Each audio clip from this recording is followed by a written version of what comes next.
What's up, guys? Polk here, and today we're going to be doing something a little bit different. Now, the other day I had a conversation with Jaime where he was tweeting about essentially how much money do you need to play poker professionally? How much should you really be striving to make? We got into a bit of a debate as to what that number kind of looks like, and we also had a little bit of a debate about Twitch and the sustainability of streaming in the long run.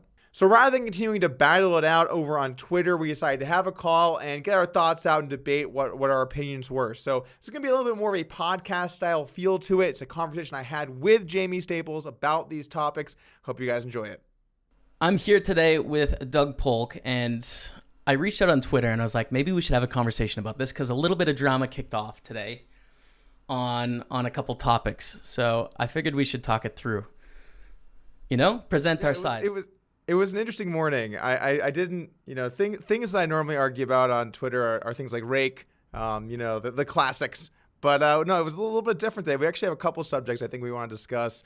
We're at least my understanding is we're going to discuss sort of streaming as a profession, or is it sustainable long run, and then also what exactly.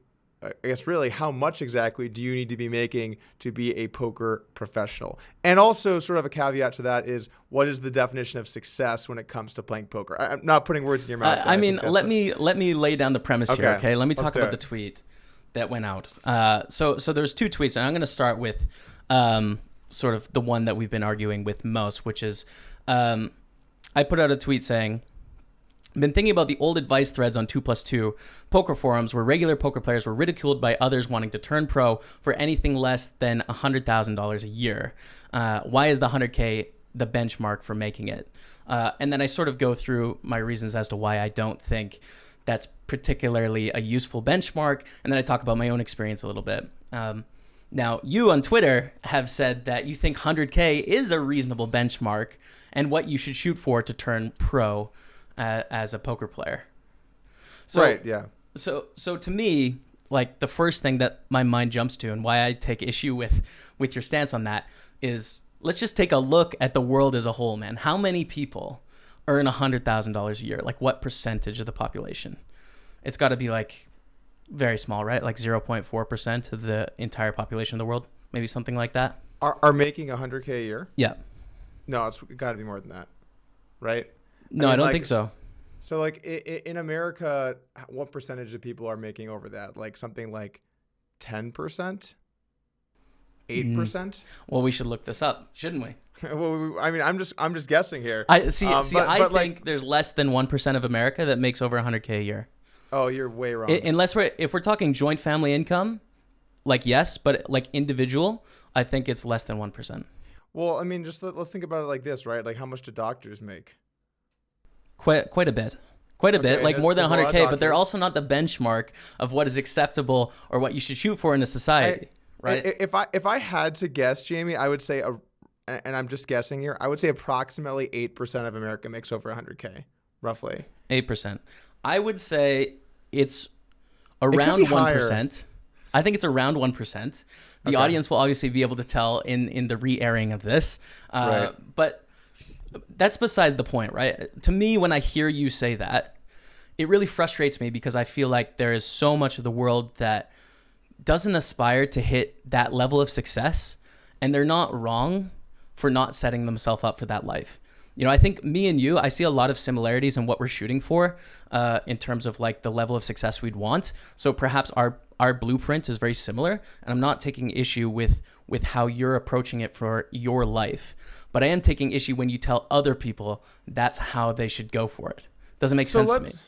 Yeah, okay. So let's actually like kind of boil this down more specifically, because there's a couple different things that are at play here. First off, it's different. So in your original tweet, you said that, how much you need to make to live, essentially. Going pro means to live, and how much money is making it or making it or whatever you want to, however you want to phrase that. And those things are different, right? Like making it is more of a subject of your own opinion. What is making it to you? What is successful to your own goals? But playing for a living is not. Playing for a living is you're making enough money to have a reasonable life playing the game. That's not like subjective. That's just like more factual. Well, right. And so And so, like, when you think about playing poker for a living, there are some essential differences between playing poker versus traditional career paths. And they're important differences. The first one is that, let's just say that your ability stays the same every year. You will make less money year over year because the people around you will become better. Additionally, there is great variability in when your income or how often you're paid and when your income, you actually receive your income. And so you need to have more money essentially bankrolled away or saved to be able to live during those tougher times. And then additionally, there's all kinds like a myriad of other issues that you're going to face, like self-employment taxes, game types being ruined by operators destroying them. I'm sure we've seen some games go that direction. Right. So there's just like, there are all of these things that you kind of have to account for, with maybe the biggest one being that poker is very direct in that it takes money to make money. If you do not have a bankroll, you are not going to be able to make as much money. And so part of playing for a living is building that bankroll and, essentially putting yourself in a situation where 5 years from now, 10 years from now, you can play bigger games. You're more comfortably able to take risk and make more money. And that's part of the end goal of playing poker as a career, is that you're going to be playing stakes that you don't have to put in many, many, many hours to live. Now, I'm not saying that it needs to be everyone's goal to make as much money as possible, but it does need to be the goal of a professional poker player to make money playing poker. I don't see why that's unreasonable. Sure. Yeah, right. I understand, but I don't think this is necessarily unique to poker in that it's just operating capital. So it's a business and you need operating capital to pay employees or to buy merchandise. It's the same thing for poker. You need operating capital to run your business, right? And I think there is differences in that, it's a competitive industry. So if you stay the same, like you said, you're going to earn less year over year, right? But I don't think that factors in. And I think it's sort of completely missing the point, which is like, yes, I understand the need to earn money, and it's a difficult profession to earn money, and it's going to get harder and harder over time to set yourself up for the future. But there's other factors in determining what is a good choice to do in your life. Right. There's more than just money. There's more than just preparing for taxes or maximizing your financial EV. There's like self-actualization of like, what are you about? What do you want to do? What is your life about? Right. And those sort of things are important.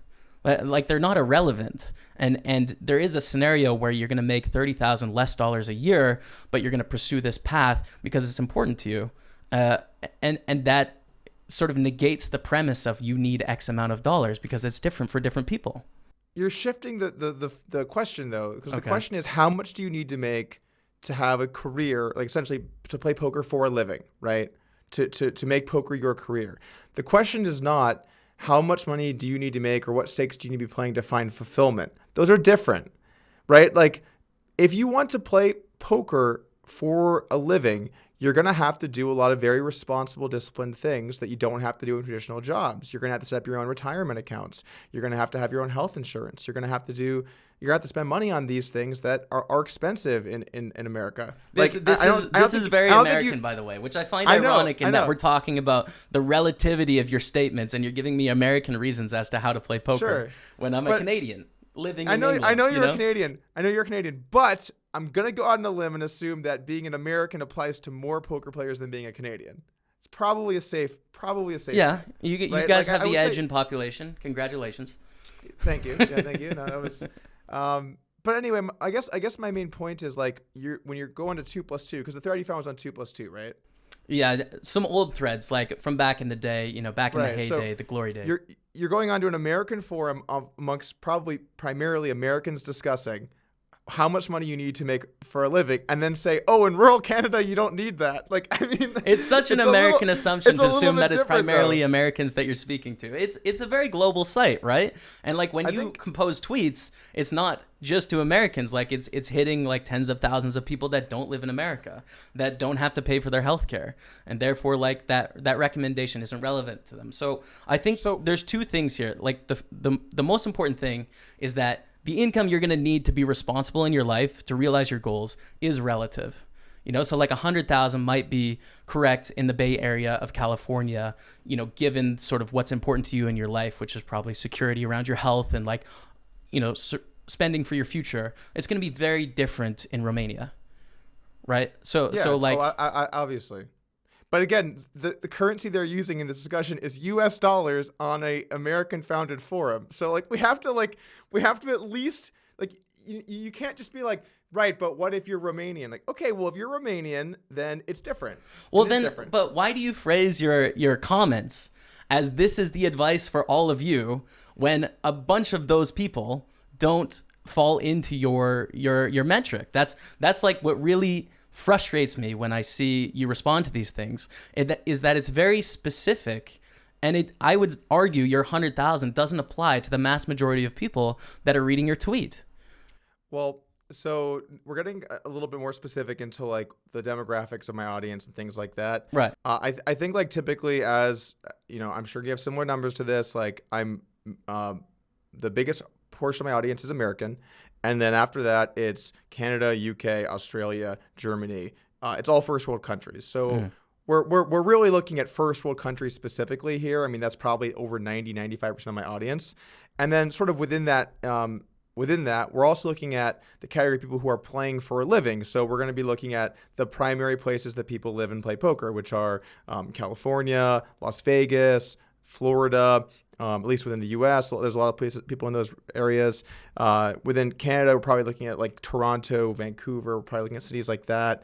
Within the U.K., we're very likely looking at places like London. You know, you have to think about like what cities are people living in and playing for a living, right? You can't just be like, you know, like, yes, it is possible to live in remote places and play for a living, but a large portion of them will either be playing at live poker, where they have to live in these major metropolitan areas, or they do that some portion of the time, or they have to travel to play, right? Like, if you want to play the World Series of Poker, you have to come to Vegas.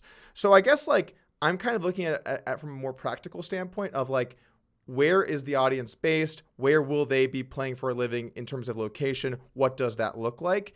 And so I'm trying to think of like common examples that exist given those parameters. You know, there's also like, you know, for the record, I didn't say specifically you have to make 100K to be able to play poker for a living. I didn't say that. I just think that it's a reasonable benchmark is my argument. If you can certainly find ways to especially if you live in a country where you're not taxed on gambling winnings, you can definitely find ways to do it for a cheaper, at a lower, you know, a lower price point.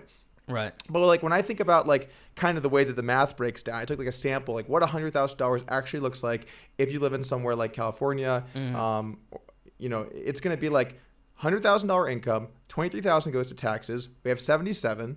As a poker player, you need to be putting money towards your bankroll. That's an important part of growing as a poker player. I think we can both agree on that. Of course, yeah. So let's just say that we're putting like a fourth of the money that we have left towards our bankroll. We're left with $57,000. And when you break down like what that looks like, it's like something like $4,800 a month or so.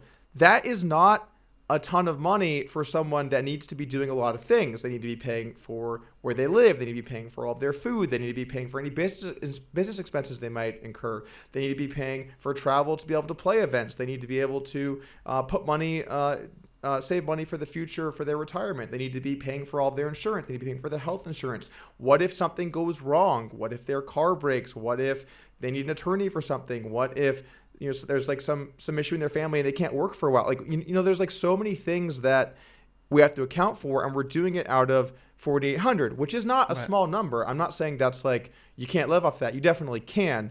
But my point is, how much lower in major metropolitan areas as a professional poker player can you really go? Can you get down to 3,000? Very unlikely you're going to be able to do that in a place like California. Certainly you can't do that and be able to afford to save even $1 for your future. It's just not going to be very feasible. So we have to think about, like, practically speaking, what does it look like for most people? And that's kind of where I'm basing my breakdown around.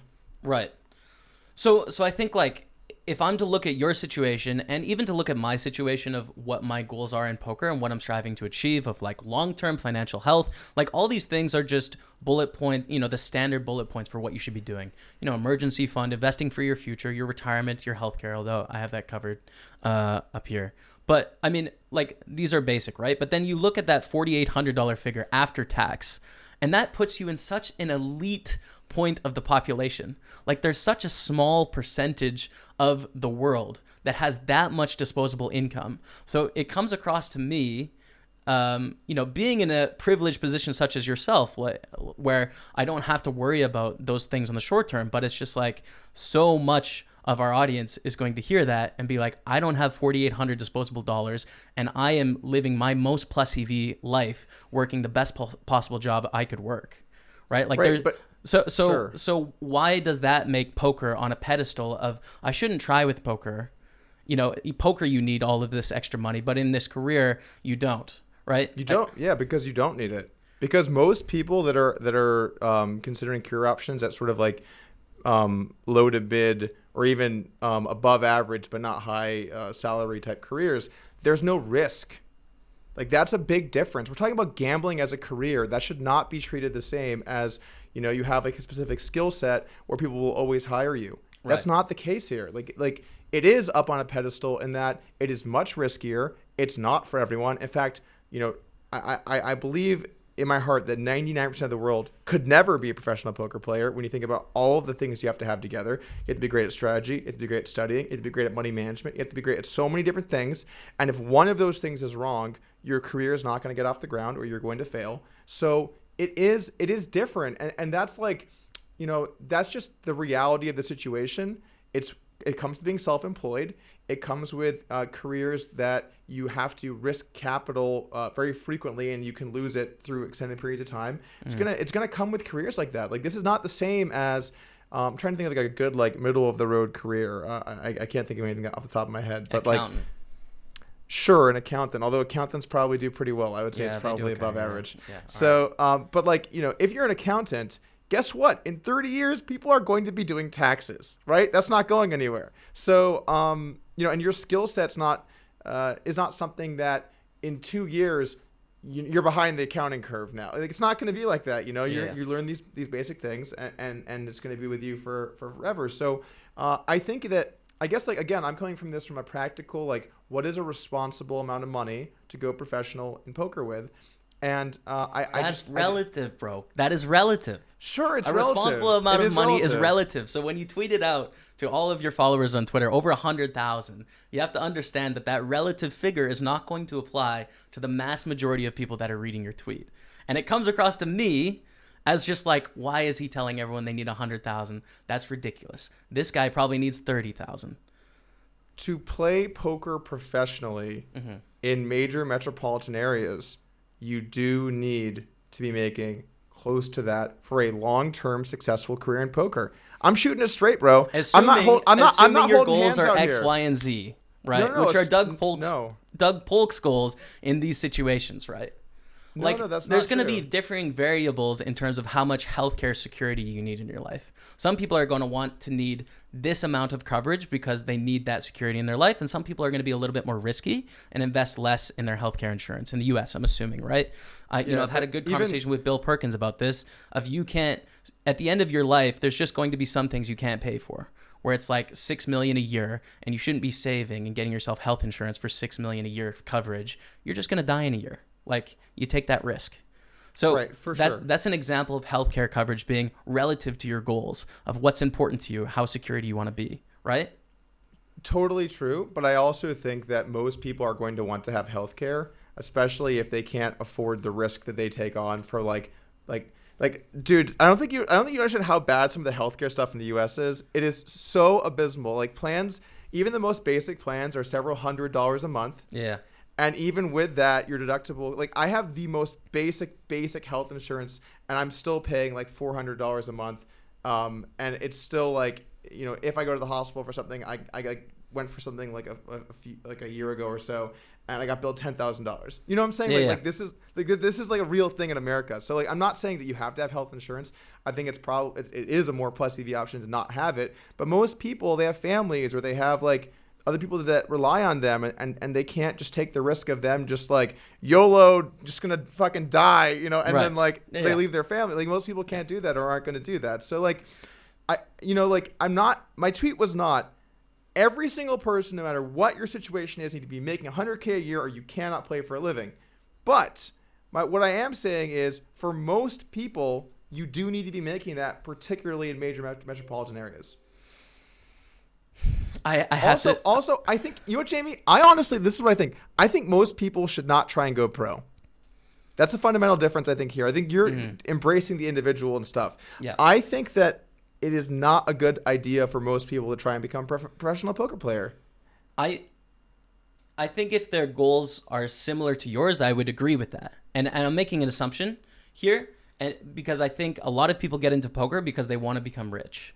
And I think that's a terrible idea. There's so much easier ways to get rich. Like, it takes a lot of time. So if you're getting into poker because you want to make a quick buck, you're making the wrong decision. But if you're getting into poker because you love playing strategy games and you love competing, brain against brain, mind against mind, and you want to compete for that money, then you're in the right spot and you should follow your dreams. Whether you're making $40,000 a year or whether you're making $100,000 a year, because you doing what you want to do in life is more important than all of this other thing of like being able to set yourself up for X amount of financial future. Like, it's worth taking that risk. That's what I guess like the core element of this is, because I know the thread you're talking about. I actually remember reading that thread way back in the day. So it's funny just to have this conversation break out about it, like, I don't know, a decade later or something. Yeah. It's a very old thread. But I guess like the real core essence of that thread is like, sort of, when should I debate going pro in poker and leaving like my other career, my other job, the other thing that I have going for you, or going for myself.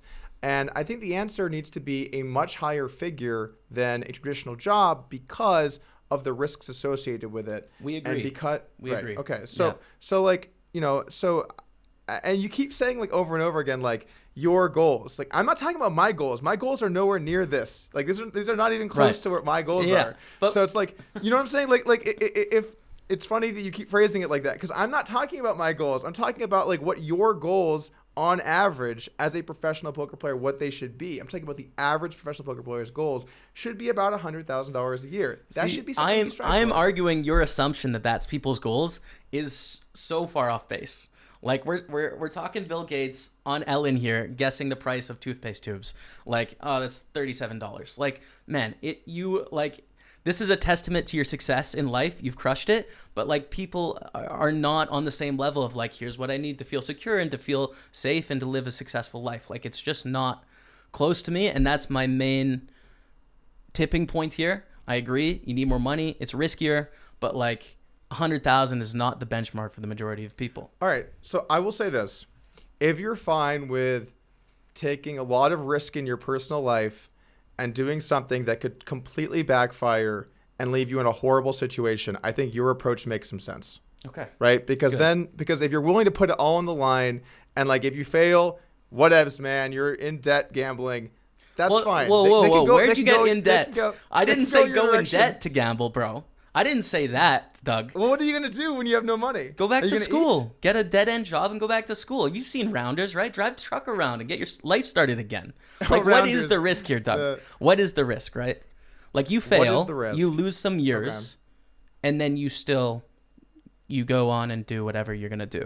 To me, that's the thing that doesn't make sense of, like, you're not resetting to dead. You're not dying. You're not going 100,000 in debt. You're taking some sort of a shot. Yeah, but you do lose something, because in your example here, or this example, we're talking about people that are pursuing careers. Mm-hmm. They're not just like all 18-year-old kids or however old you were when you decided you wanted, who live with their parents and like they can just really just like take the shot and then you move on. We're talking about people that already have careers, already have jobs, or who are already, and they're playing poker on the side and debating whether they should become a professional poker player. So you do stand to lose a lot. You stand to lose the money that you've already saved. You stand to lose the time towards your career and your advancement. I think a lot of people's, families, or like, good luck if you have a wife being like, honey, look, we're putting it all on the line. I really think I'm great with pocket kings. Like, well, it's relative. Like, we're not only talking about those people, by the way, of just people that have careers and wives and mortgages and kids. Like, we're not coming up with the most insane scenario where you need the most financial security. We're also talking about your average Joe Schmo that works at Tesco down the block that's making $15,000 and thinks he might want to give it a go. Like, it applies to both. How old do you think the average poker player is? Oh, it's getting older. We both have YouTube demographics. Like, unfortunately, it's like 28. Like, unfortunately, it's getting up there.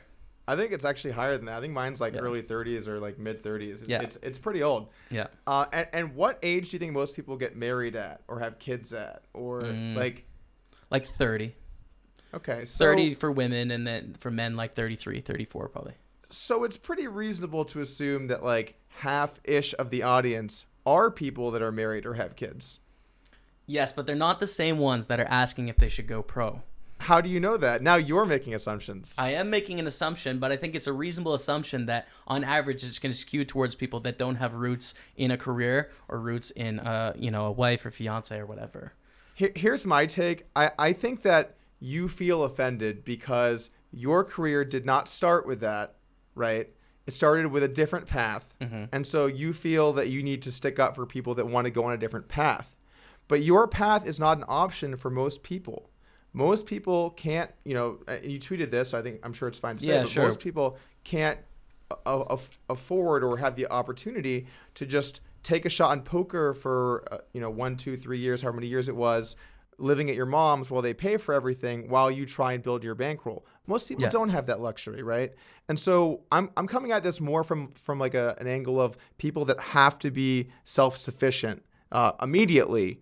When should they go pro? When and I think that's kind of more of the like what the thread was about as well. When should self-sufficient people or people who need to be self-sufficient, at what point should they go pro, and what's a reasonable amount of money for them to be making? Right. Yeah, so I think just to loop back a little bit on my situation to give context. So I started playing poker at 18.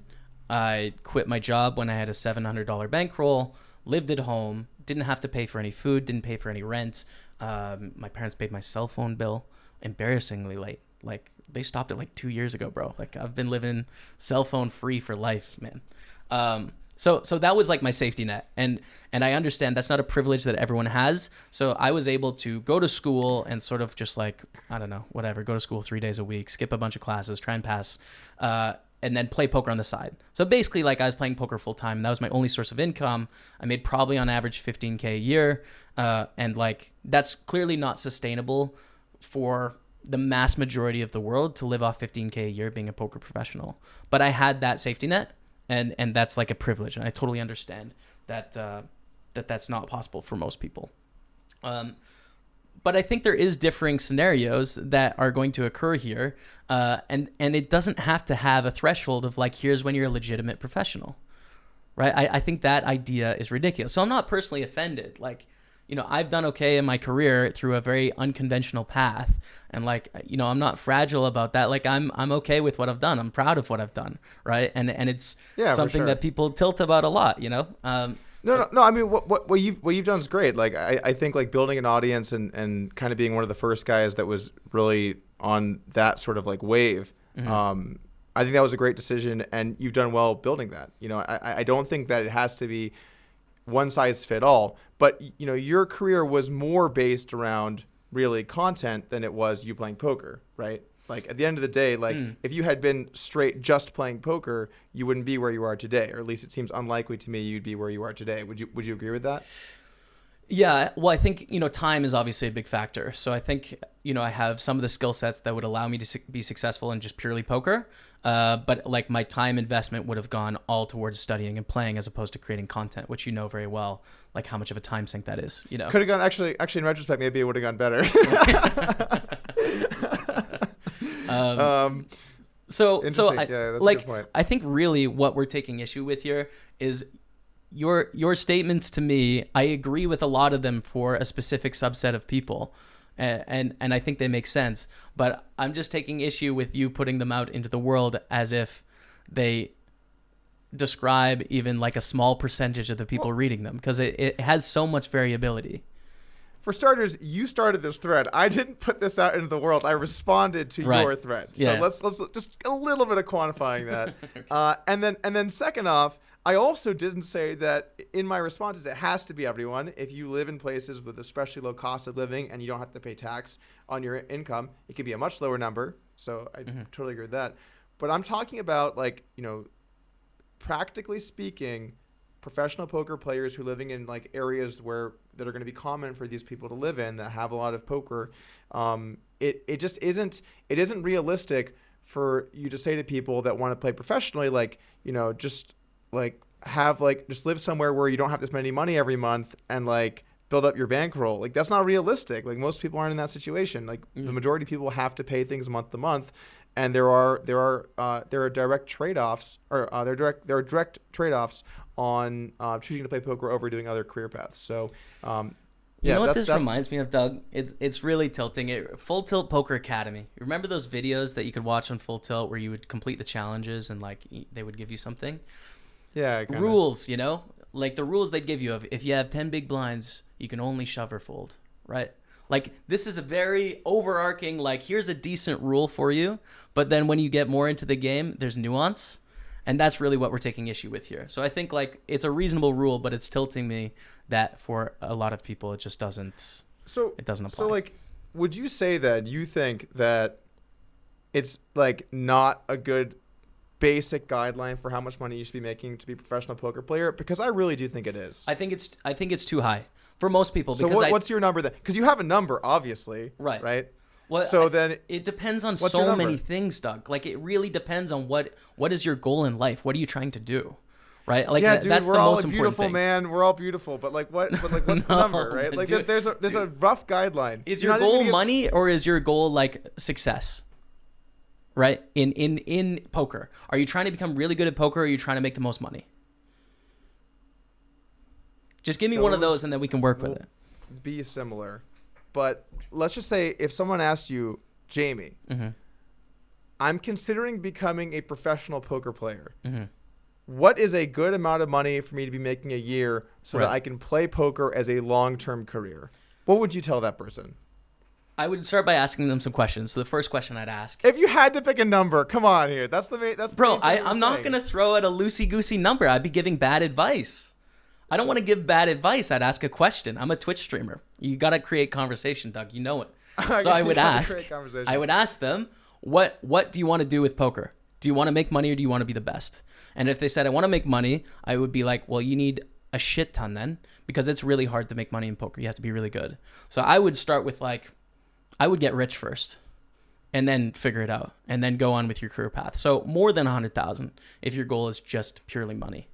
Right? But then I'd also ask, what's your dependence in life? Like, do you have a mortgage? Do you have kids? Like, are you 18 and you can go to school next year? Or is it like you're 35, you're in a stable career? You know, those are very different answers. Sure, so like totally. It would range anywhere from like 20,000 for a college kid living at home. Like, give it a shot, man. You have no risk. Like, follow your dreams. To a guy with a mortgage and 3 kids and a wife, like, yeah, like you should probably have 200K. Give it a shot. Follow your dreams is not playing poker professionally. That's not.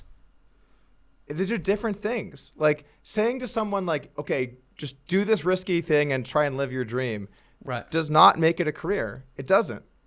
But it doesn't make it a career. So this is getting to the definition of what is being a poker professional and what isn't. Right. And I think we have a difference of opinion on this, and we come from very different spectrums. Let me ask you this. Okay. Let me ask you this question. All right. By the way, I think it was very unfair you tried to dodge the question about how much should someone be making a year, because there is an average of all your answers. I'll give an average of 75,000. Okay, so that's not that crazy then, right? But I would never give that answer. But I'll give you an average. Right. Oh, okay. That's the average, sure. but it's not a good answer. Okay, thank you. Yeah. I do appreciate that. And I just got sidetracked here with what I was going to... We were just talking professional about, poker. What's a professional poker player? Oh, let me ask you this question. Mm-hmm. If somebody is a losing poker player, can they be a professional poker player? So this is interesting. I would definitely argue yes. Okay. And here's what's lost, I think, in the conversation is there's a difference in stakes. Right? There's nuance in terms of the competition you're playing.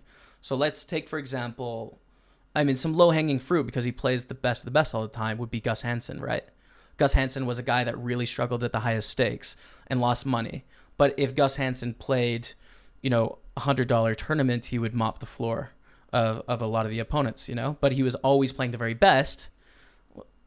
He was always playing the very best, right? Sure. So he was losing at those stakes, and he would have income from other things. But so to me, it would be really weird to not call Gus a professional poker player for that reason. Really? Yeah. Why? Like, I think that's almost the exact example of someone who's not a professional poker player. Somebody who likes playing poker for fun, part-time, while they make money in other areas. That's my exact definition of not a professional poker player. So I don't really know where Gus makes his money in general, but like let's take someone like me, for example, right? So like we can use me as an example. I play in a lot of games where like they're very difficult, right? Like I know I'm playing against opponents that are studying every day, all day, and they have an edge on me. But I play in a tough game because it's fun and it's entertaining for my channel. So like I know going in that I might lose 5% ROI in this tournament, but that's okay because I'm gaining experience and it's good for my show and it's interesting, right? So like for me, all of my income comes from poker pursuits. You know, like I make $50 a month on my vlog channel. Other than that, it's all from poker, right? So would that dictate me as not a professional poker player because I'm making an educated choice to playing games that are tougher? Well, in that scenario, it's a very different example because you are making money from playing that tournament. It's just not money through the action of the play in the tournament itself. It's through supplementary play surrounding that. Right. So let me give you an example. If Gus Hansen losing $10 million or $15 million online or whatever he lost was his way of getting into games that were so good that he was crushing for $50 million, then yes, that would be a professional poker player. Boom. We don't know that. But the idea that someone can play poker and lose money as a part-time gig while they make money elsewhere, that is not a professional poker player. Professional poker players make their living through poker. That's I mean, or they at bare minimum make money through poker. Make money through poker. I'm with you. Like I don't think you can exclusively lose money through all encompassing aspects of poker and like a poker career, whether that be a public career, whether that be investing to get into a bigger game in the future. You know, I love that you're fully on board with that example. Like, I think that's great. That's exactly what Gus did. I think that's definitely good. did that. So yeah, then I think we agree. But I also think there's an aspect of what are you spending your time on as well? Because I think, you know, let's take that college kid, right? And he wants to become a full-time poker player, and he's 19 years old. He takes a shot, and he spends all of his time studying and learning tournaments, okay? And let's say that like he's breaking even or slightly losing in the level that he's playing of $10. Okay. Now he could drop down to $5 and make a little bit of money, but he's not doing that because he wants to gain experience for whatever reason. So we can always move down and make money. If you have some level of poker knowledge, you can always drop down to where you can earn something. It just might not be enough to sustain for you. So you know what? So many people can become profitable poker players, but they don't. Here's the thing, man. And honestly, Jamie, I think this is like a problem with society as a whole right now. Oh no! All right. We're in the business of participation trophies. You showed up. That's an A for effort, my friend. You're on your way to 8th place again. Like that's the kind of attitude that we have. And honestly, I think that it's ridiculous that we accept such a low standard for people trying to do something for a career. If you're gonna try and do something in life, whatever you're passionate about, try to be great at it. Give it your all. Take a swing. And if you fail, that's fine. I have no problem with that. But don't call yourself a professional when you're losing money doing something. Doug, you should try sucking at something and being on the other side of this. All right? If you weren't great at everything you did, Doug, maybe Jamie, that you would understand what it feels like to be on the bottom half, okay? I spend probably 4 to 6 hours a day playing or studying CounterStrike, okay? Right. I do that every day. I really enjoy it. I do it way more than anything else that I do. Am I a professional Counter-Strike player? No. Why? Because you don't do anything to earn money in Counter-Strike. Okay, but what if I'm learning so that I can eventually make money? I think you have to start to earn at least something. Enter some tournaments where you have something at risk. I'm in some tournaments. To win something. Yeah, there's prize pools, yeah. So then I think it would come down to you of like, do you consider yourself a Counter-Strike player of like, this is your now full-time pursuit? I do it every day for way more than I do anything else. But you don't think you're a professional Counter-Strike player? I'm asking you, am I? Well, I would ask you. It's my passion. I'm doing it all. I'm doing it. I'm honestly doing it very sad. What are your aspirations? What are you trying to work towards? I want to be the best, man. I want to be as good as I can possibly be. Then I don't know how far I can go. Then I would say you're a Counter-Strike pro. I do not think I'm a Counter-Strike pro. Fair enough. I mean, it's a little bit different when there's leagues too. It's different when you're in sports and there's like competitive leagues that are clear differentiations between pro and not pro. Well, the real differentiation is that I'm not making money playing Counter-Strike. Right. That's what defines a professional. but here's what's silly to me, right? Okay, let's this really frustrates me because it applies to me often. It's because I'm hurt, Doug. It really is the reason. Okay. My Twitch chat. So let's take, for example, one guy that you love to talk to about a bunch, Daniel Negreanu. Okay. Let's take Daniel Negreanu. And let's throw him in 500, 1,000 online against the best heads-up no-limit player in the world. He's a losing player. Now let's say that Daniel Negreanu plays that all the time, frequently, for whatever reason. Is he then not a professional poker player? Well, in the Negreanu case, I think he's a professional poker player either way, because he, at least until recently, has always been paid to play poker. But if he decides he's just going to play occasionally part-time now and lose money on the side, no, he is not a professional poker player. I just think what's lost in the nuance of this conversation is a lot of people are willing to lose short-term money for either experience or entertainment, and that doesn't make them bad, right? It doesn't make them bad people. It makes them not professionals. This is I guess the big difference. To me, a professional is someone who has standards of sort of what they need to achieve to be able to live, to be able to have a successful career. That is a professional. And we're back. If you want to just take a swing, you can do that. People are more than welcome to take a swing. But I can't just play CounterStrike 8 hours a day and call myself a CounterStrike professional. That's craziness. Right. You have to actually start to have you have to actually start to achieve something to be able to call yourself a professional in an arena. There's I'd a difference say aspirations and progress, right? I would say goals and progress towards those goals, and then the amount of time that you put in. If you sum those things up, that would describe a profession, I think. So I think take for example, it comes down to income. I think it comes down to income. See, but then it's subject to relativity, right? It's subject to the relative nature of what you're living in, which is going to be different for different people. Which means you can't tell me what a pro is, and I can't tell you what a pro is because it's different for different people. Sure. I totally, and I've agreed to this before. I agreed with this before, which is if someone lives in an area with very low cost of living, doesn't pay taxes, and they make $30K a year, and they're able to live, save, build their bankroll, they are 100% a poker professional, 100% without doubt. Cool. And I've admitted that too, online. It doesn't apply to everyone. But if someone spends their year losing $50,000 a year but could be winning, but they just choose not to, they are not a poker professional. Those are different. Right. You have to be making income. I think that's almost. I mean, I don't know what the definition of profession is, but I have to imagine it includes earning income. There's a line there because I think things can be justified as investments, right? In certain circumstances, but I think there's a line, right? There's a level between just being a delusional sort of person that's being a degenerate, and then also investing in your future success through playing. So yeah. We agree there's a line. I just don't think you can set the line. I don't think I can set the line. I don't think it's for anyone to set the line. Look, at the end of the day, after this conversation is done, if someone says, Doug, how much money should I be making a year to pursue a full-time career playing poker? I would tell them $100,000 a year is a good baseline. I would.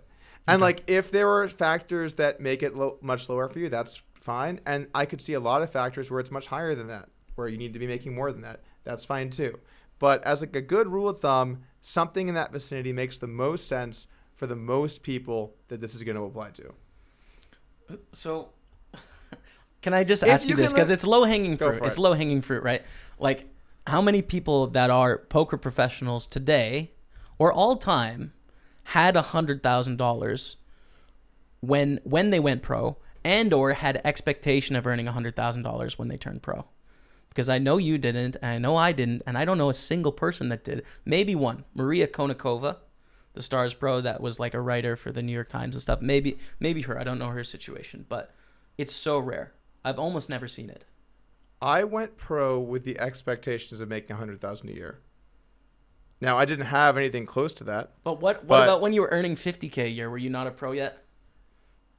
To be honest with you, I was not a pro when I first started playing full time. I wasn't. I lived with my grandma.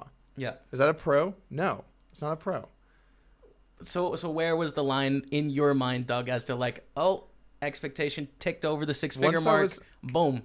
No, it's not anything to do with the amount of income you're earning as to what determines if you're a pro. It's, are you fully self-sufficient from your career? That's a pro. Okay. So I think realistically, like, until I was making that ballpark, I wasn't a pro. Right. I can get more on board on that side of like the self-sufficiency. I think there's relativeness in that too, in that like some people have more privileges than others, and that doesn't necessarily mean that, you know, like we could live at home, right? Some people can't live at home. How does that affect the difference of like who's a pro and who isn't a pro, right? Well, I live in a home I bought, so some people have less expenses, right? So it costs less to do it. Sure, but I live in a home I bought with money I made from poker. That's a pretty... Yeah. No, like I understand, like, you were a pro. Living here is kind of included in the me being a pro conversation. You can't be like separate from that. That's a privilege. Like, that's what I made through my career that I had. Yes, you know? I understand. I think privileges are things that you're born into. Yes, that's what I mean.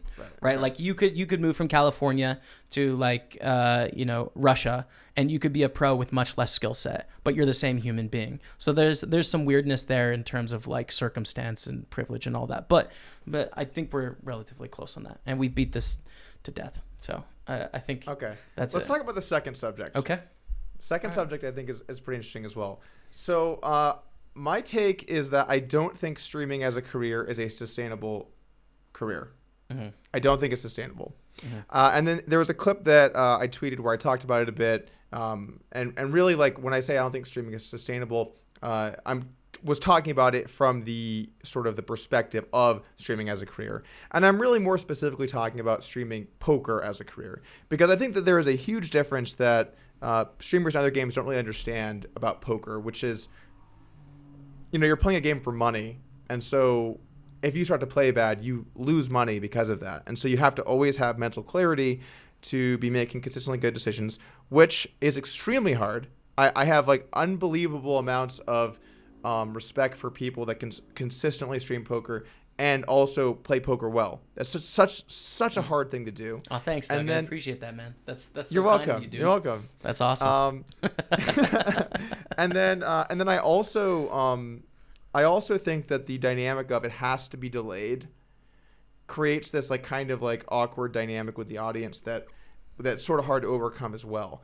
And then finally, because the most popular format is tournaments by far, it's not even remotely close. You have to play those as a game type, and most of the tournaments that are popular for people to watch are going to last hours. So you have to be consistently good with your decision making for hours. You have to be, to succeed in the platform, you really need to be streaming somewhat often. And then on top of it, you have to be trying to engage with an audience that's on a delay while you're trying to win money at it's hard to. It's honestly, like, in terms of just the package of being able to do all of those things well is one of the most difficult careers I can think of, in terms of you have to just be, like, you're on camera, so you can't do things that are unsavory. You need to make sure that you're putting your best self forward. Mm-hmm. And then you need to interact with people while playing a very competitive, difficult strategy game. In terms of how tough that is to do, it's one of the hardest jobs I can think of. And so when I look at streaming as a sustainable career, and we're kind of going back into a conversation that we had before with like what benchmarks do we need to live, but let's just say something in the vicinity of making $50,000 to $100,000 a year streaming. I don't think that that's a sustainable long-term career. And my examples are, look at sort of like the Twitch landscape, look at like a lot of the people that were the bigger streamers before, and kind of look what happened with them. Like I think of Somerville. Obviously, he's like the OG guy that built like the biggest audience out of the gate. I don't know if you watch any of the streams down the stretch. I just tuned in for a little bit just to kind of see what he looked like, and I feel like he was really miserable in some of those like final streams down the stretch. You could really see the sort of despair. I know for me personally, it was grueling. I had a very hard time like getting myself to do it. When I realized I had not finished the bankroll challenge, I'd put it off for a year and a half, and I realized that I had to do it. I felt horrible, and I did it, and I got it done. And oh boy, was that amazing! But it was way too much for me. And I think like some of the other bigger guys, like I think Tonka has done less streaming lately. I'm actually not as much in the scene nowadays, so I don't exactly know who the bigger streams are. I know Lex has said, I think, that he's going to be doing a little less streaming, or he plans on a little more focus on his health, was my understanding. Yeah. So anyway, I guess like my main takeaway or my main comment on this this topic is I just don't think streaming poker is a long-term sustainable career. Yeah. So I think the things you say about it being difficult for longevity, I think definitely hold true. We've had Jason Somerville, we've had Tonka P, we've had yourself, and now Lex, and then me for like very brief periods as the biggest streamer on the platform. And you look at that list, there's sort of 2 that are actively streaming right now. And Lex started like 2 years after Somerville or something. So it's like it appears that there's a short shelf life for those reasons that you mentioned. Like you need to put in 40+ hour weeks. It's really important to be the first streamer out of the day, especially on a Sunday. So you need to stream like 12 hours. It's just like that's really difficult to do over a sustained period of time. But that's all playing a game at number 1. And I think I can provide some context here because very rarely have I been the biggest streamer on Twitch Poker. I've often been number 2, number 3, number 4 for like 5 years of my career now. Which allows me a little bit more freedom of not having to have a consistent schedule, having to be there at the same time every day, not playing that rat race.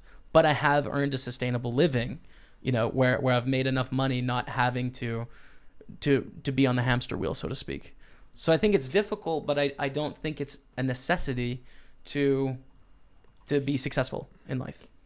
But, in streaming. Successful in streaming. Okay. Yeah. All right. So sure, but something that was a really good decision on your part. So I'm not saying that you were lucky for it to have happened to you because it was a choice that you made. But the fact that you got in at the start is extremely important. Yeah. If someone tried to do what you have done over the course of the last, like your first year, you went ham, is my understanding, and then you kind of like went a little bit slower after that, right? Mm-hmm. If someone did your exact schedule of streaming, but had started a year, let's say you did your exact same thing, but you started 1 year later, mm-hmm. you would not be close to where you are today, in my opinion. True. Yeah. There's less barriers of entry. Yeah. Right. So like that plan isn't one that other people can emulate or do. That's just like a first in advantage. And Twitch is really big with that. If a new game comes out and someone immediately like gets towards the top of the directory at the start of a game, it gives them this like long term boost in that game that will be an advantage permanently. So from that perspective, like it's a great strategy to do that. And that gives you an edge in that regard. But other people can't come in and do that same thing as you. They won't have the same success you had. I think if they copy exactly what I did, of course they're going to have a smaller degree of success. I think they'll still have a lot of success. I think they could still make a meaningful amount of money and have a career, but it's harder. But everything gets harder. Poker gets harder every year. It's like in 2011 complaining about poker being so hard. It's like, oh, just wait till 2019. Like it always gets harder. Everything does. So I mean that's a thing, right? But I think a lot of what the success is in Twitch in general, and definitely Twitch Poker as well, is networking. Like you take a look at someone like Arlie Shaban, for example, who's now signed with Stars. Like he started by being a Twitter superstar. Like every streamer knew Arlie Shaban because he would engage with everyone's content. He became a character of the whole listing. And then when he launched his stream, it's like all of us that at that time I was with Poker Stars, no longer, we all knew him. So it's just like, oh yeah, we're looking for people to do stuff with. Oh, have you met Arlie? Right? And like all of a sudden he did this challenge and then he got signed and now he's like on their team and he streams on their central channel and his channel's growing. Like networking is so much of the game because you can just leapfrog. You get one host from another community. It's like you've just gained 40 long-term fans that were never going to find you before. Right? So that to me is the metric of success, and that is absolutely doable in today's day and age of just like making yourself available and providing value to people. So I think it's doable, man. I still encourage people to start streaming and pursue it if you're serious about it, man. Not to make a quick buck. Again, don't do things for money. It's not going to work. So, I think that Arlie used a great strategy. I mean, I didn't stream that much when he was kind of coming up and stuff. When I did stream, he was there and he was like dropping some donations and like just getting some lulls in the mix. So it was a great strat. Will that consistently work for new people? Less. It'll work less because now there's Arlie who did that. And now the next guy looks like he's copying Arlie and the next guy's copying him. And then like these strategies water down. And so essentially like, to get the similar results of people before or who came before you, you have to work harder, which is kind of baked into the platform. I know poker also gets harder over time, but at least in that, it's like it comes down to your understanding of poker and not just straight up like volume, which is going to be absolutely mandatory with something like Twitch. Yeah. So there are still people that can kind of break the mold and become great at playing poker. Whereas, like, that's much less likely to happen in the streaming environment. Like, I guess, like, the sustainability of streaming, I meant less so from, like, a how much money you're making perspective, although I do think that people are probably making substantially less than what really should be considered appropriate for a career. But besides that, I think just, like, the actual physical sustainability of having to do what streamers do is just not something that people are going to be able to do for years. Right. It's not. There's not. Like, let me ask you, Jamie, do you see yourself streaming poker as much as you do today in 10 years? No. Right. I think it's about a 10-year career shelf life for streaming, for me. If you're okay for you, so what do you think the average shelf life will be? I mean, realistically, about 5-6 years.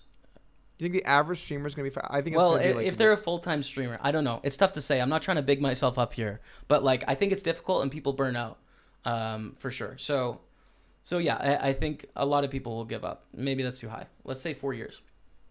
I think it's going to be a lot lower than that. I mean, if you manage to have a 10-year career streaming poker, that is a truly remarkable feat.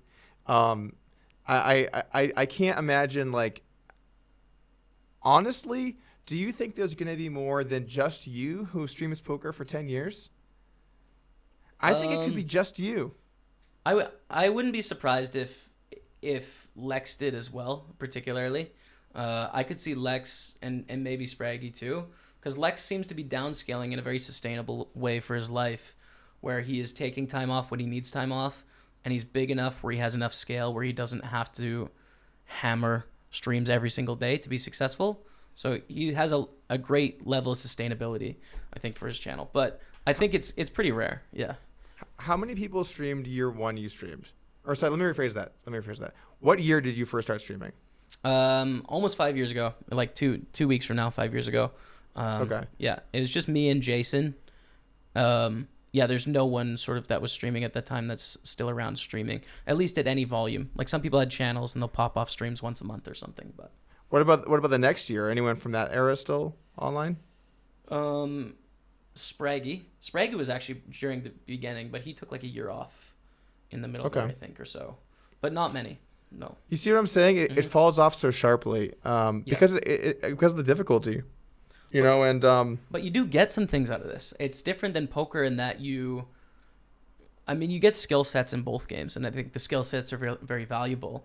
But in streaming, you also gain connections and career opportunities, right? So, like, I think I could easily transfer into a lot of marketing companies or gaming companies or, like, Twitch itself from what I've done over the past 5 years with the skills that I've gained, or gaming companies of, like, gambling companies. And that's through streaming and developing connections and learning what I've learned about marketing and storytelling, etc. So I think you gain that in streaming, and you can parlay into so many other avenues when you're done. Yeah, that's a good point. Yeah, I think like if you're using streaming, and for the record, I think there are definitely people who should stream. I think that it can absolutely make sense as a career as well. I think particularly when you come at it from a perspective of I'm using this as like a building block to kind of work into some other avenues down the road, I think that is a great choice. What if you don't know, Doug? That's okay too, right? Yeah. What if you don't know? For sure, you don't know, dude. I don't know what I'm doing with my life right now. Yeah, I'm playing CounterStrike every day. Listen, man, I think you're on the road to. I think you're already a professional. We've already established here. You're entering tournaments where you can min money. You're spending all your time on it. You have serious goals. You're a professional CS player, bro. All right. So I guess it's time to start streaming, or I mean, I would give it a go. Yeah. there you go.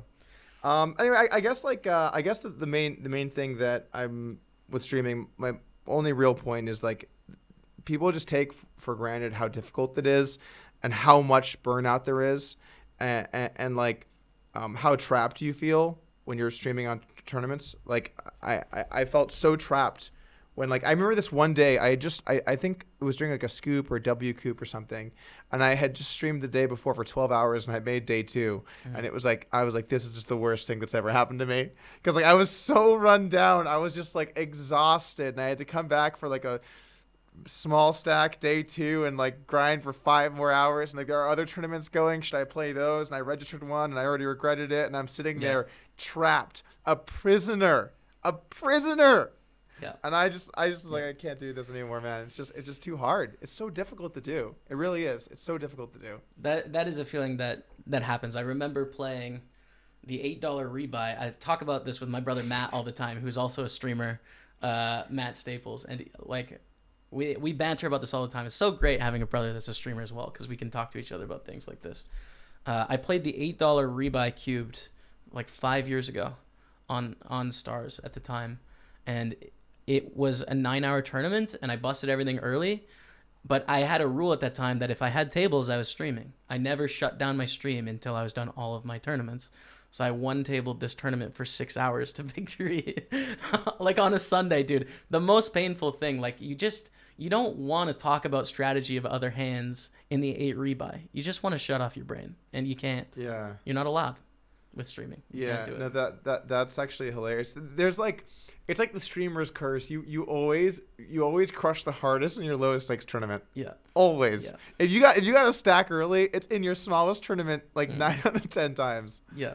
It's just like it's 60 like left in this 11 deep stack. Like, all right, grab some coffee. Here we go. I mean, if you're playing deep stacks though, that seems like a leak. Yeah. I mean, what changes did you make? Like over the course of your career streaming, what changes did you make to allow yourself like to have more longevity doing it? And then also, like, I feel like you have, I've said this about you before, I feel like you're one of the hardest working guys in poker. Like, you've done your vlog, you've done obviously streaming, you've done a bunch of YouTube content, a lot of it is stream highlights, but you've just put out such a massive amount of content over the last 5 years. Like, what do you do to prevent yourself from burning out and prevent yourself from kind of like ending up like a lot of the other guys have? Like, what have been some of your keys to success? And you also, kind of a follow-up question on that, you said that you didn't have a rule at the time, or you had a rule where if there was one table you were streaming it. What did you change with that as well to make it less burdensome? So I just do burn out. Like I'm not particularly good at self-care or being reasonable with my expectations on myself, or sort of, so I just burn out, I think one of the things that changed from year 1 to year 2, and it perhaps cost me money, but it gave me more flexibility, was diversifying into other platforms. So I was like pretty much just Twitch. And then I was like, okay, I should have a YouTube channel. I should consider vlogging. I should make more connections with my community, Facebook, Twitter, etc. And I haven't done an amazing job at that, but it's at least given me options of like other avenues of revenue or things that I can do if I need that choice. And that takes the pressure off having one platform and one show, because that's kind of scary. So you can just stream less. You feel less pressure to do it. Like I would be streaming right now, but we're having this conversation. So like I'm going to start later, and it's fine because it's great YouTube content. What's up, YouTube? So that's the thing. And then I think the changes over time with streaming, it wasn't really a conscious choice. You just start to feel a little bit less pressure, which is maybe like kind of a sad thing. If it loses its luster or appeal, it becomes a little bit less special as you do it more and more years. But it's just, I don't feel particularly bad if I'm having a rough day shutting down the stream, because I've been here 5 years and I plan to be here for another 5. So I got to look after myself, and that's the only way that we're going to make that happen. So that's just important. The mindset I have. Yeah. One thing that I found though through my career streaming was my actual physical health, and I found this making YouTube as well, like without a question went downhill. And so from like when I started 2015 to like kind of near the end of it, like I gained a considerable amount of weight. I was not working out. I was eating way worse. I found like if I streamed all day, yeah, I do not want to end I'm not ending this day with a piece of grilled chicken and some broccoli. We're just not doing that. You know, like that's just like it's been. I've come too far today to do that, and so like I found that I wasn't really able to kind of correct a lot of that stuff until I really just did a lot less. Yeah. Yeah, absolutely. What do you find with that in terms of health? Like, how do you balance that? Well, yeah, we've been through some fluctuations in the health game, for sure. Yeah, absolutely. So, I mean, I think I proved that it's possible to do well while streaming to lose a bunch of weight because I did on the first bet. But then I also think like there wasn't necessarily a lot of longevity in my approach, which was very extreme. So I think the willpower lays off and like it becomes too much at some point where you need a little bit more of a release. And I assume that we're similar in that one of our releases is turning to like calories, right? As like a way to feel comfort. So rewiring that is difficult. And I think especially when you stream, it's just decision fatigue. You make 5,000 poker decisions and then you're also streaming, like you're just exhausted. So you don't have any willpower left in your brain. There's a lot of studies that actually go into you have a limited amount of willpower to utilize. Yeah. So if you have very stressful days, like you just don't have the power to sort of. Decision fatigue is a very real thing. Like you're only going to get to make so many good decisions a day, which is why it's important to pick them well. And then also environment too, which is something that I've definitely struggled with, of creating like an environment where you can't fail. I think that's got to be the most important metric. So just like mental health and then environment, which are, difficult at times. Definitely something I've struggled with. So I'm not the expert. I found like one big thing that I did to get healthier recently was like, and it sucks that I even have to say this, but like I had to just tell my friends I'm not going to hang out with them a lot. Because like I know like there are people that can go out to like a big dinner and like I'll get the grilled chicken and just sit here and like I'm so happy. Like I'm not one of those people. I can't do that. Like it takes a lot of willpower and it takes like it really takes like I don't know, man. Like I don't know how people do it, frankly. So I just removed myself from a lot of those situations. And so I think like if you put yourself into an environment where you can't fail, I think that's absolutely like one of the most essential things, because if you end up in bad spots constantly, you're gonna fail. It's just like not if you're out at a nice restaurant every night eating dinner, you're gonna fail. It's just a question of when. I mean, so I think that's interesting because during the first bet where I lost 116 pounds in a year, I cooked like maybe 15 times. Like I didn't eat at home at all, really. I pretty much exclusively ate restaurant food for the whole year. Oh wow, that's crazy. But the thing was there was environmental pressure of like this amount of money for my brother Matt, $75,000 is huge. I can't lose this for him. Like I'll be okay, but like that would be a soul crushing defeat for him at this point in his career. And he's your brother. Yeah. So I couldn't lose. It wasn't an option. Also, you bet against us, which is one of your career best decisions, by the way. Congrats on that. Cheers. So I sat out. Doug. How bad am I? I sat out on the second bet. I was like, should I bet again? And I was like, I guess I'll sit this one out. You learned your lesson. I like it. Why did I not bet again? Should have gone with my intuition. Damn it. So, dude, I have to say, like the amount of pressure. There's been nothing like that, because I had like thousands and thousands of people seeing what was going to happen. And to me, it was like a determination in my life of who am I to the world, and that's a big way of looking at it and ridiculous. But in my mind, that's really how it was. Like, am I a success or am I a failure? Right. To my brother, to the people that are watching me, like it was such an important thing. Right. Yeah. So I didn't have a choice to fail. Like there was no choosing anything at a restaurant that wasn't chicken and vegetables. Like it just wasn't going to happen, because I was fighting for like my own life in my brain. So that was like a situation where I could eat out every meal and it wasn't an issue because of that social pressure. Yeah. In that scenario, I guess it is very different. I also know what you're saying though, like how finding sustainability. I'm always fluctuating, like I'm always like either gaining weight or losing, and I have a hard time really finding like sort of that middle ground. And I think it's just because like if in order to find a middle ground, you really kind of have to be counting calories and like being like at roughly your calories.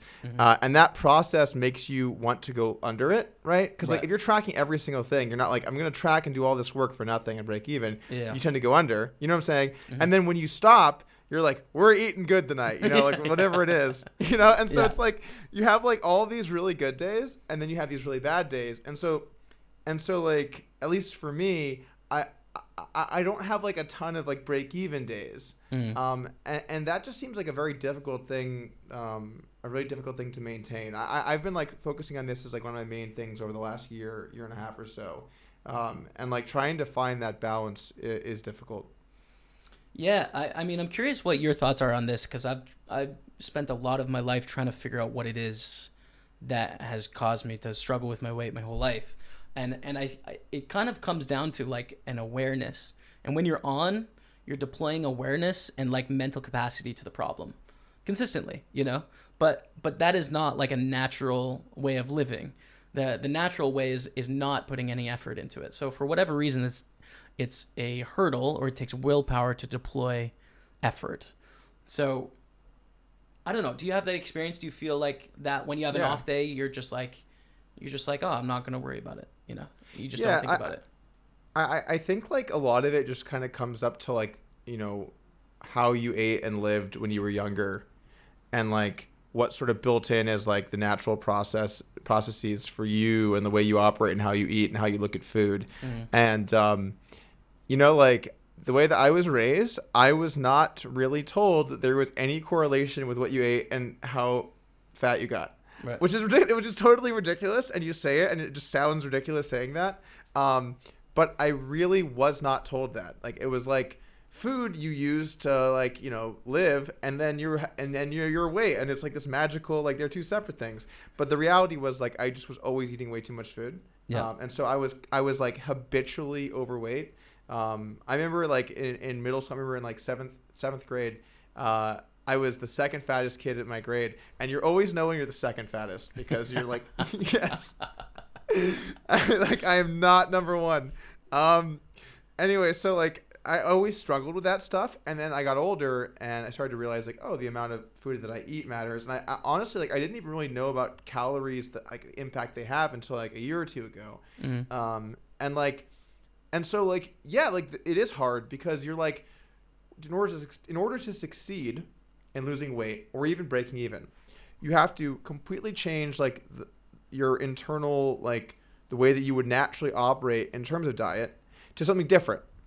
And that requires thought, and it requires discipline, and it requires so much to accomplish that if you're not always working on it, you're going to, if you ever want to be like, I don't want to think about this, I have enough going on, I don't want to worry about this, you're going to gain weight. And so like, you know, for me, like I was very fortunate in that I was able to kind of take a step back from everything I was doing. I stopped making a lot of videos. I was doing no streaming. I was just like, you know, essentially managing my businesses and finances, and that was kind of it. And just really focused to kind of like fix things and get them back to a more reasonable level. But, you know, it was hard, and it takes time and effort, and I don't know like what the good balance is. Like where's the line where it's like, you know, where's the line where it's like you can live a healthy life and make good decisions while you're not overthinking it. One of the things that I found helped me a lot was, dude, I eat the same thing for lunch every day. Yeah. And I eat that same thing for dinner a bunch too. I have legitimately the exact same thing. Like I would say in the last year, I've eaten the same meal 400 times. That's just like Jason Somerville too, man. Except his was turkey meal. Burger and mac and cheese. That's insane. The consistency. Yeah. I mean, you just hit home an interesting point, which is the correlation between poverty and obesity. I mean, you're in a position where you can obviously take a step back and focus on that. Like the less time you have, the less you're going to be able to focus on that problem, which is 100%. Pretty interesting. But I think there's a little bit of a difference in that between me and you, although I was the second fattest in middle school as well. We even raced against each other in gym class, bro. And I was like half a lap down, and I chugged the last lap, and I beat him. And I'm like, I'm still second fattest, man. The whole class was cheering like it was a true Rocky moment. It was amazing. The imagery there is amazing. I'm not even lying, dude. We both had mullets, just from like middle Canada. That's amazing. So I think one thing that's different for me is that I didn't come from a scenario where I didn't know sort of calories or macronutrients. Like I came up with that and I knew that. Where I developed a dependence in my life was I wanted to be a professional golfer. So I ate at the golf course a lot. Like I would spend all day at the golf course from age 10 until age 18 with the same sort of fervor as I do for poker. And often I would eat after my round. So food in my life became my success. It became the reward for having a good day, and it became the relief for having a bad day. So it was basically my coping mechanism for my failures and successes in the golf course. So for me, it's not a knowledge thing of I don't know what this is doing to my body. It's the emotional relief for like the pressure I put on myself in my career. So I think it's interesting how we hone on two different sort of perspectives here, but the same outcome of like difficulty maintaining it, It's interesting. Yeah, I think that there's also a lot of like societal factors and pressures at play, and just the fact that so many foods are even offered with how truly horrible they are for you, because realistically, the worse as food becomes less healthy, it becomes more tasty in a lot of ways, and it becomes more addictive. And the food industry really tries to capitalize on that by serving people meals that will make them addicted, and they'll come back for more. I'm really not a big blame the environment person. I'm really into personal responsibility, and like, when things are going badly or you're in a tough spot, like, sometimes it's not going to be fair in life, but it doesn't mean that you shouldn't give it your best to get out of bad situations. And so you always have to take personal responsibility for that. Right. But it doesn't also mean that these industries don't prey on people that either don't know or don't have the time to care, or, it's tough seeing that. I really do think that I do think that obesity and just like, I think that there's really a health crisis here that people like to make about like other things. They like to make about like, I think of Michelle Obama when she was like, you gotta get out there and move. And like, so kids all out there and moving. And it's like, no, they need to not eat sugar for breakfast. That's what they need to know. You know what I'm saying? Like that, there's such a disconnect there that really I think that I don't know what the solution is, but at the current rate that we're going, it's going to be a real disaster in 10, 20, 30 years. You think about how bad the healthcare system is, at least here, now. Now imagine where it's going to be in 30 years with the way obesity rates are going, right? Right. And everyone's like, oh, we need more money in the system. It's like, how about we work on people like preventive care? It's all like care that's like, there's a term for what is it? It's like after it's happened. It's like after bad things have happened, you get help, you get care, but we don't work on preventative measures, which like let's actually I watched the Democratic debates the other day, and they're talking about like the health industry. Not one person is like, yeah, let's try and work on everyone eating better. Yeah. No. Because they're playing the game, Doug. They're playing the game. You can't listen to what they're actually saying. They're trying to get votes, dude. It's so ridiculous. But absolutely, that's preventative care would save the most people. And save the system the most people, but it's not sexy. It's not going to win votes. It's not sexy to be like, hey, eat less. Yeah, of course. But like not. as we've hit on here, you can't just tell people eat less. Like it's not going to be like guys shouting from the rafters like eat less and it's going to work. Like clearly there's a lot at play as to why people are making these choices and hurting themselves. But I agree with you in that I fall on the libertarian to sort of left side of things a lot. So I struggle a little bit with this issue of should there be regulations in place when it comes to junk food and unhealthy food? And that is something that I struggle with. And if there was more regulations in place that hindered my personal freedom, I'd probably be in a better spot. But then again, is that fair for me to impose on society as a whole to sort of restrict some of these things like the soda ban in New York, which was, several years ago, where you can't buy a big gulp soda in New York. Like that's something where it's infringing on personal liberty, but it seems to be good for the whole. So I really don't know where I stand on that. But I do think that if we look to correlations of other industries such as tobacco, such as alcohol, such as other drugs or marijuana, like there's regulations in those industries, and there's similar effects for some foods, but there's no regulations in place to sort of protect the consumer. Well, I wonder why that is, Jamie. What do you think? I don't know. Why? What are you getting at here? Oh, okay.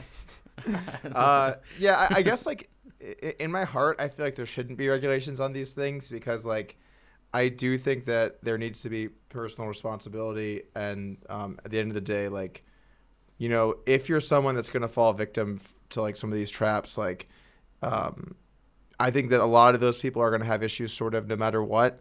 And so trying to hold people's hands by making regulations, I'm not really, I tend to be against that. But I do also have compassion for the logic that, you know, like a lot of these things do hurt people, and I can understand the logic. Yeah, it's an interesting line. I think it's a tough one to draw, and everyone will be everywhere on it. I wonder what the comments are going to be on this video. By the way, it's a very interesting one. This is going to be a really interesting video. My channel has been like 100 straight news or hand reviews, and I'm going to be like, here's a conversation me and Jamie had about some various topics. Yeah. It'll be interesting. Yeah. Healthcare and like you know, when you should turn pro. It's we really cover the gamut here. Yeah. There might be future, Doug, because I have to say I take issue with a lot of the things you tweet. I see them and they put me on tilt a little bit sometimes. Name one more thing. Name one thing that really tilted you. See, I don't have a specific here. I didn't come prepared, but I think a lot of the times where I struggle is when you give a specific answer, and I'm just like, well, here's all these examples where it doesn't apply. You know, similar to the career, similar to the poker pro. Like we have disagreements. It's an average. Jamie, you're not talking to an average. It's an average. I am talking humans. to an average. Oh my god, dude. I'm talking. Look, on average, there are things that will apply to the most people. And so when I say something that's like what I think people should do or what I think like you should aim for, it's as an average.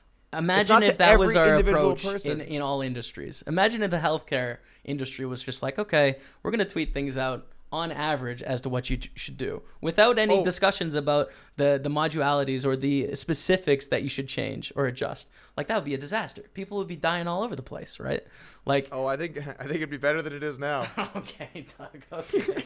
All right, man. This is a little out of line. Are you serious? Like I'm just saying, Doug. You can't look at a tweet. You can't look at a tweet and be like, if I say, I think 100K a year is a good amount of money to strive for to be a pro, and be like, well, I am in a rural area with no taxes, so it could be 50K, or I am in a major, like I'm in one of the most expensive cities in the world and have like these things, maybe it should be 200K. You don't think people, I think you're underestimating people, Jamie. I'm not underestimating people. I think people can make that distinction, but when I read that, I'm just like, why is this guy assuming all of our situations?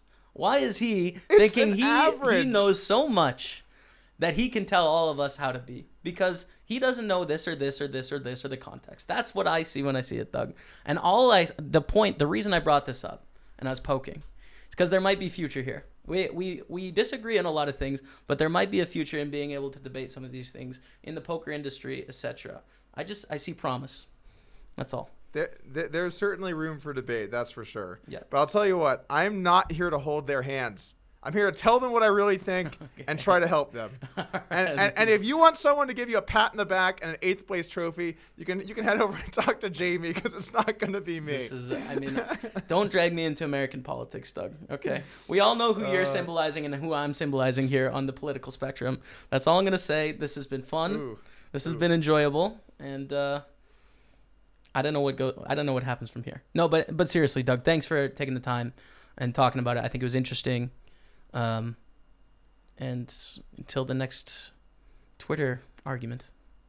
Sounds good, man. Let's do it again sometime. All right. Cheers.